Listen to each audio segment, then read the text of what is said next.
नमस्कार, बुलेटिन में आपका स्वागत है। आपके साथ मैं हूं जीनत सिद्दीकी। दिल्ली एनसीआर के साथ साथ गाजियाबाद के लोनी में अवैध रूप से रोहिंग्या और बांग्लादेशी रहते हैं, जो देश के लिए सबसे बड़ा खतरा है। ये हम नहीं, लोनी से बीजेपी विधायक नंद किशोर का कहना है। नंद किशोर ने यह भी आरोप लगाए हैं कि पिछली सरकारों ने वोट के लिए इन घुसपैठियों को बसाया, जो इलाके के साथ साथ देश के लिए भी खतरे की घंटी है। दिल्ली के लिए खतरा है बांग्लादेशी। दिल्ली एनसीआर में 18 लाख शरणार्थी। दिल्ली गाजियाबाद बॉर्डर पर बसे रोहिंग्या। वोट के लिए घुसपैठियों को बसाने की साजिश। ये कुछ ऐसे आरोप और सवाल हैं जो लोनी से बीजेपी विधायक नंद किशोर गुर्जर ने उठाए हैं। गाजियाबाद से करीब 20 किलोमीटर की दूरी पर बसा लोनी क्षेत्र, जो राजधानी दिल्ली से सटा हुआ है। बीजेपी एमएलए का दावा है कि इस इलाके में काफी संख्या में बांग्लादेशी और रोहिंग्या कॉलोनी बनाकर बसे हुए हैं। रोहिंग्या तो जो है उनकी संख्या कम है, लेकिन बांग्लादेशियों ने पूरे एनसीआर को कवर किया हुआ है। दिल्ली के अंदर मैं दावे के साथ कह सकता हूं 10 लाख बांग्लादेशी है। बीजेपी एमएलए ने यह भी कहा कि गाजियाबाद और दिल्ली से सटे होने के कारण दोनों जगहों पर शरणार्थी 20 से 25 साल से रह रहे हैं और आपराधिक गतिविधियों को अंजाम देते रहते हैं। कांग्रेस और केजरीवाल सरकार पर आरोप लगाते हुए गुर्जर ने कहा कि वोट की खातिर सियासी पार्टियां इन लोगों के खिलाफ कार्रवाई नहीं करती है और देश का कागजात भी बनवा देते हैं। जो पहले से ही बसे हुए लगभग 20 साल, किसी को 25 साल हुए हैं, उनके सीधे तार आतंकवादियों से जुड़े हुए हैं, पाकिस्तान से, जो भारत के दुश्मन देश हैं, और वो यहाँ से उनकी जो योजनाएं हैं उनको अमली जामा पहनाते हैं। केजरीवाल सरकार को आड़े हाथों लेते हुए कहा कि सीएम केजरीवाल राजधानी दिल्ली की सुरक्षा से खिलवाड़ कर रहे हैं, क्योंकि दिल्ली लोनी बॉर्डर पर बड़ी संख्या में अवैध रूप से रोहिंग्या और बांग्लादेशी रह रहे हैं, जो देश की सुरक्षा के लिए खतरा बने हुए हैं। दिल्ली में कई पॉइंट्स हमें मालूम है, क्योंकि दिल्ली सटी हुई है। साहिबबाद में, लोनी में, जहाँ थे, लोनी में हम लोगों ने दो जगह अभियान चलाया, वहाँ से भागे कुछ गिरफ्तार। पिछले दिनों बांग्लादेशी गिरफ्तार भी हुए मेरे यहाँ से। बीजेपी एमएलए ने इंटेलिजेंस विभाग से अपील की है कि अवैध रूप से रह रहे शरणार्थियों की जांच करें, ताकि देश की सुरक्षा सुनिश्चित की जा सके। अब देखना ये होगा इनके इस प्रस्ताव पर, इनके इन लेटर्स पर कब अधिकारीगण अपना ध्यान देते हैं और इस तरीके से अवैध रूप से रहने वाले लोगों को कब देश से निकाला जाता है। कैमरा पर्सन शिवम के साथ अमित राणा, न्यूज़ 18 उत्तर प्रदेश। और नंद किशोर गुर्जर जी हमारे साथ जुड़े हुए हैं, विधायक लोनी से। आपका बहुत स्वागत है गुर्जर जी। सवाल मेरा आपसे ये है कि आपने कहा कि दिल्ली एनसीआर में तकरीबन आप एक आंकड़ा दे रहे हैं कि 10 लाख के आसपास रोहिंग्या रहते हैं। इस बारे में हम चाहेंगे कि और बारीकी से पहले आप हमारे दर्शकों को बताएं, फिर मैं बाकी के प्रश्न करती हूँ। 10 लाख रोहिंग्या नहीं बोला मैंने, बांग्लादेशी मतलब घुसपैठिए जो टोटल संख्या है, बांग्लादेशी और रोहिंग्या और दूसरे जो अदर कंट्रीज के लोग हैं इक्का दुक्का, उन सबको मिला करके लगभग दिल्ली में एक बड़ी आबादी है। और दिल्ली के आसपास मेरी विधानसभा, साहिबाबाद और कुछ गौतम बुद्ध नगर या जो गाजियाबाद के छोटे छोटे हिस्से हैं, कैला भट्टा जैसे, उनके अंदर ये आबादी है। ठीक, अमूमन हम देखते हैं कि घरों में काम करने वाले भी, खास तौर से बांग्लादेशी या रोहिंग्यास का जिक्र होता है। रोहिंग्यास को लेकर तो पहले भी बहुत ज़्यादा बहस हुई।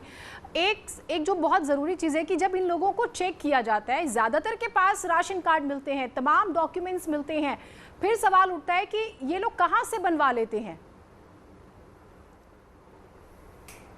देखिए, लोनी में एक बहुत बड़ा नेटवर्क पकड़ा गया था।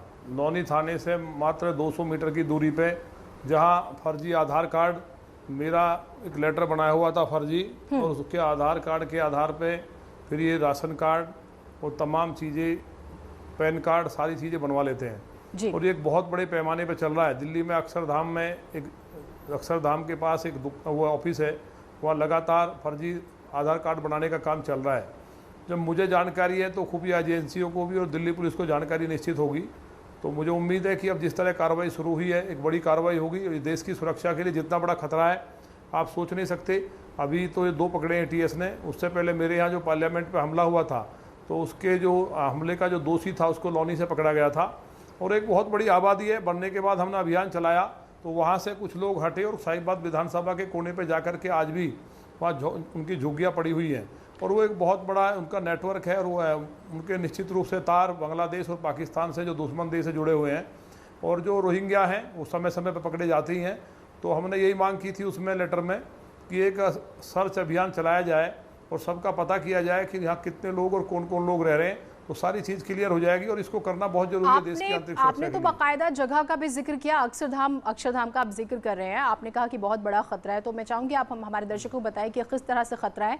दूसरी बात ये कि इसको लेके क्या कदम उठाए गए हैं, आपने कहाँ, क्योंकि आपको इतनी जानकारी है तो खुफिया एजेंसीज का भी जिक्र होना चाहिए, क्या उन्हें भी आपने अवगत कराया है?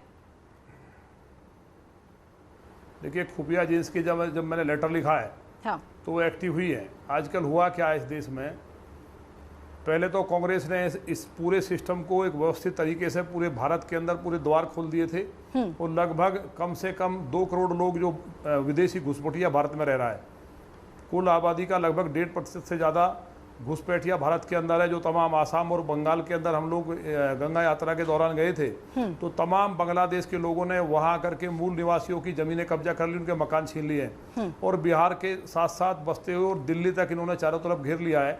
मेवात के कुछ हिस्सों में भी फैले हुए हैं और ये एक बहुत बड़ा खतरा है। मेरा बहुत छोटा सा प्रश्न है सर, मैं चाहूंगी बहुत कम शब्दों में आप जवाब दे दीजिएगा। आपने लेटर लिख दिया, क्या आप और आगे कुछ कदम उठाने वाले हैं इनको लेकर? आगे इलेक्शंस आने वाले हैं और आरोप बीजेपी हमेशा लगाती रही है, कहा जाता है कि भाई विपक्ष खास तौर से इन्हें बसाता है, इन्हें तमाम कार्ड्स उपलब्ध कराता है और उसके बाद इलेक्शन में इनका इस्तेमाल भी होता है। कि दिल्ली के अंदर जिस तरह से इनको प्रोटेक्शन दिया गया, प्रोटेक्ट किया गया है, वो बहुत शर्मनाक है। वोट के लिए देश की सुरक्षा को खतरे में डालना और भारत में विदेशी घुसपैठी और आतंकवादियों को बसाना इससे बड़ा अपराध नहीं हो सकता। अभी हमें उम्मीद है माननीय गृह मंत्री जी ने जिस तरह से निर्देश दिए हैं इस पर बड़ी कार्रवाई होगी और इनका सफाया होगा। ठीक, बहुत शुक्रिया, आप हमारे साथ जुड़े, तो अब हो सकता है कि इस विषय पर भी आप चर्चा सुने। क्या भोजपुरी में अश्लीलता ज्यादा बढ़ गई है? बीजेपी के सांसद रवि किशन ने सीएम योगी, बिहार के सीएम नीतीश कुमार और केंद्रीय सूचना प्रसारण मंत्री प्रकाश जावड़ेकर को चिट्ठी लिखी। चिट्ठी में रवि किशन ने अश्लीलता पर रोक लगाने की मांग की।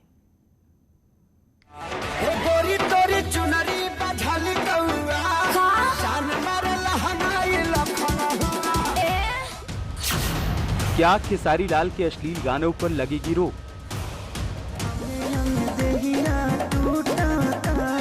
मकई के लावा जैसे फूटा दिया के या जोड़ा में और सैया। क्या पवन सिंह के फूहड़ गानों पर लगेगी ब्रेक?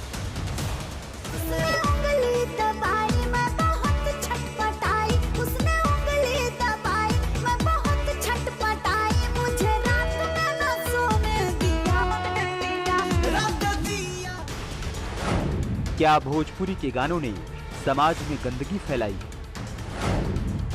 क्या भोजपुरी गानों के लिए भी सेंसर की जरूरत है? जान मारे लाला काला हंगवाए गोरी जो बना डोला बताई भोजपुरी में फैली अश्लीलता को लेकर गोरखपुर से सांसद और भोजपुरी से मशहूर अभिनेता रवि किशन ने आवाज उठाई। रवि किशन ने भोजपुरी भाषा के सम्मान और भोजपुरी फिल्मों और गानों में अश्लीलता पर रोक लगाए जाने के लिए कड़े कानून बनाने की मांग की है।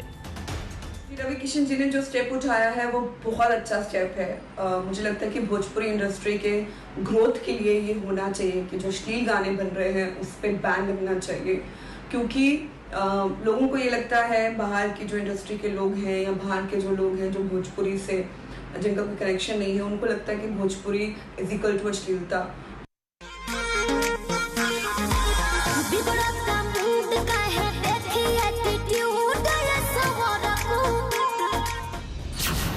सांसद रवि किशन ने यूपी और बिहार के मुख्यमंत्री को पत्र लिखा है। पत्र में भद्दे और अश्लील गानों को रोकने की मांग की गई है। केंद्र सरकार से भी भोजपुरी फिल्मों में अश्लीलता पर रोक लगाने की अपील की।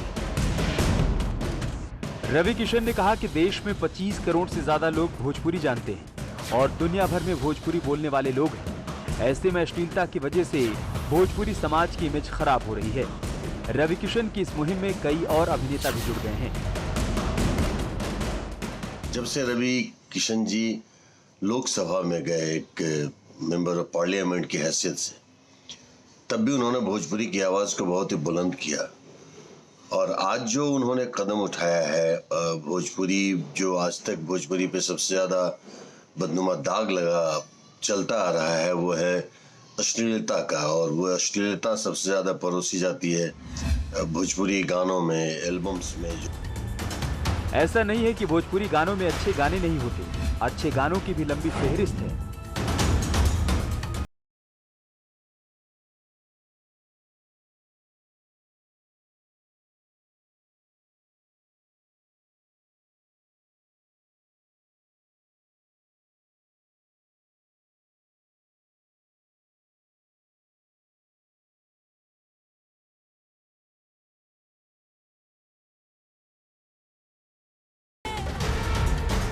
भोजपुरी फिल्मों के माहौल को कुछ सिंगर और अभिनेताओं ने खराब किया है, जिसमें इस वक्त खेसारी लाल और पवन सिंह समेत कई नए कलाकारों के नाम सामने आ रहे हैं और कुछ गानों को लेकर काफी विवाद भी बढ़ा है।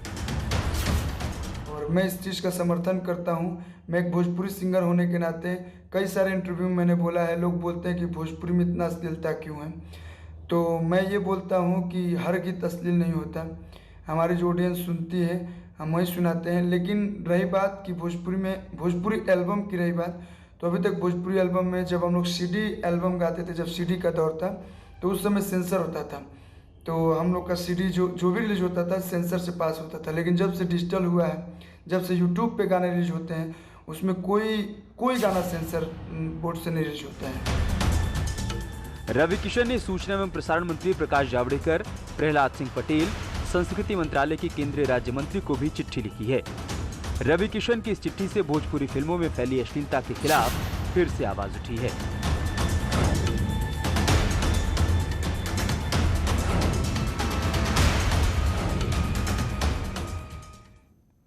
यूपी के चावल की दुनिया में मांग बढ़ गई है। ऑस्ट्रेलिया, न्यूजीलैंड, अरब के कई मुल्कों की बात करें, यूपी के इस चावल को खरीदना चाहते हैं। यूनाइटेड नेशन डेवलपमेंट प्रोग्राम यानी कि यूएनडीपी ने इस स्पेशल चावल के उत्पादन के लिए यूपी सरकार की तारीफ की है। कैसा है ये चावल, इसकी क्या खासियत है और क्यों इतनी डिमांड है, आइए देखते हैं।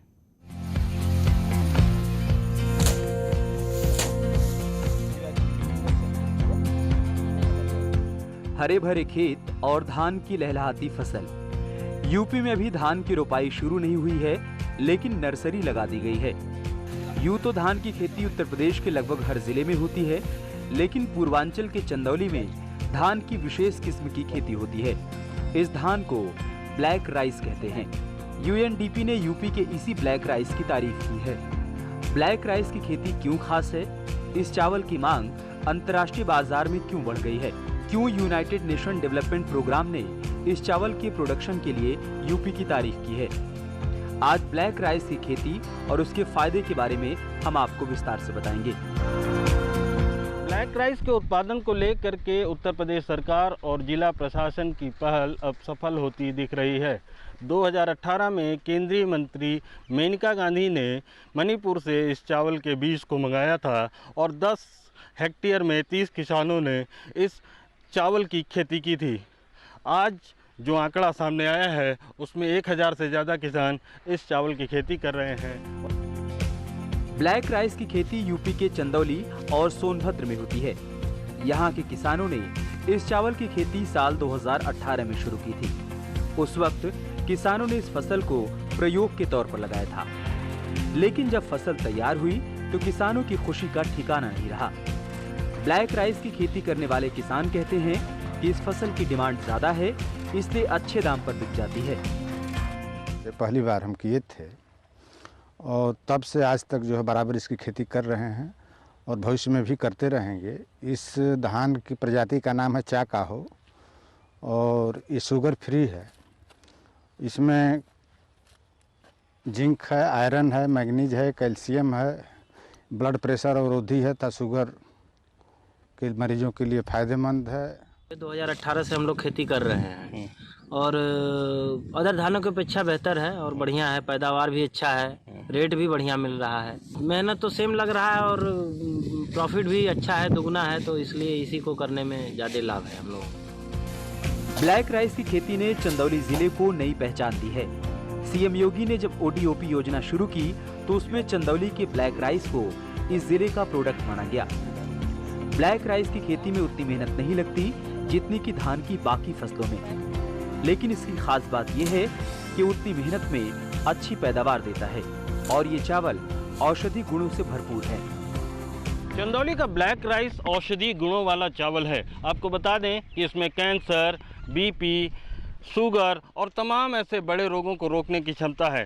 और साथ साथ इस जो सबसे बड़ी बात है कि इसमें एंटीऑक्सीडेंट सबसे ज़्यादा पाए जाते हैं। यही वजह है कि विदेशों में इस चावल की मांग बढ़ी है।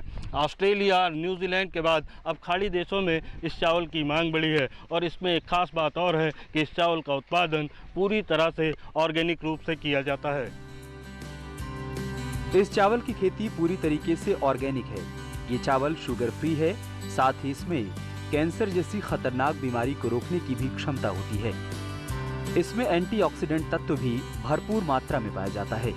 यही वजह है कि ब्लैक राइस की काफी डिमांड होती है और ये काफी महंगे दामों पर बेचा जाता है। चंदौली के करीब 1000 किसान इस चावल की खेती करते हैं। यूपी सरकार ने इस खेती के लिए किसानों को जरूरी सुविधाएं उपलब्ध करवाई हैं, जिसकी वजह से अच्छा प्रोडक्शन हुआ। चावल के औषधि गुणों की वजह से इसकी डिमांड ज्यादा है, जिसकी वजह से किसानों को फसल का अच्छा दाम मिल रहा है।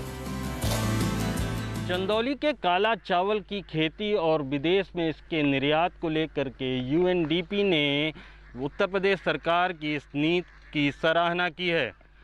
यूएनडीपी का कहना है कि जिस तरह से चंदौली के ब्लैक राइस की न्यूजीलैंड और ऑस्ट्रेलिया में मांग बढ़ी है, यह आकांक्षी जिले के रूप में एक बेहतर मॉडल है।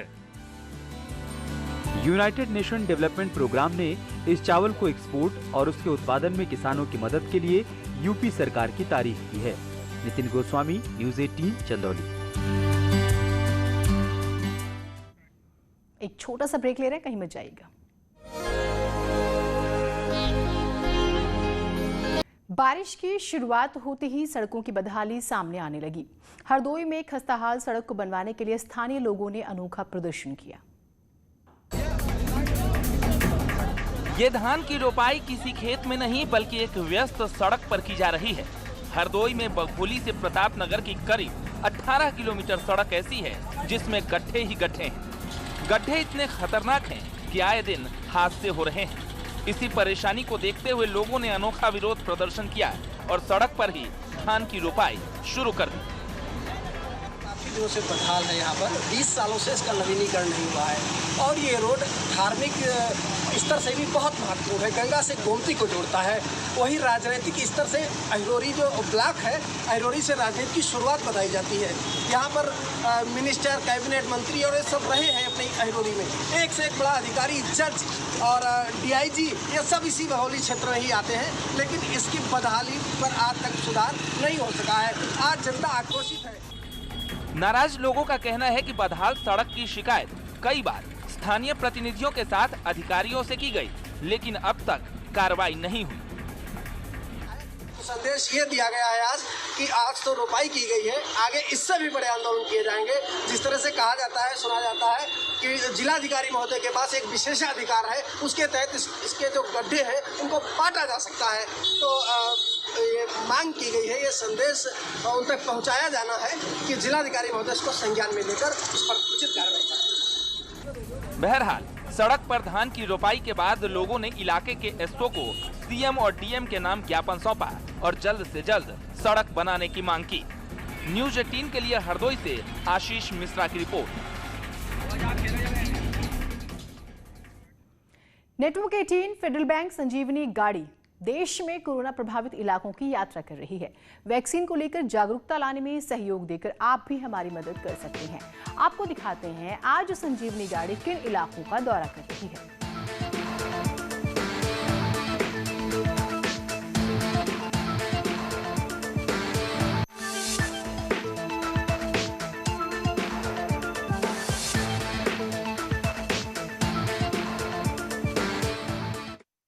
न डरिए न डराइए, सच जानिए और फिर वही बताइए। प्लीज अफवाह मत फैलाइए। वैक्सीन ही है संजीवनी, इसे अपनाइए। और यही काम कर रहा है नेटवर्क 18, जो फेडरल बैंक के साथ मिलकर वैक्सीनेशन को लेकर जागरूकता अभियान चला रहा है, जिसका नाम है संजीवनी, अ शॉट ऑफ लाइफ। और काम है जागरूकता के जरिए कोरोना को मात देना।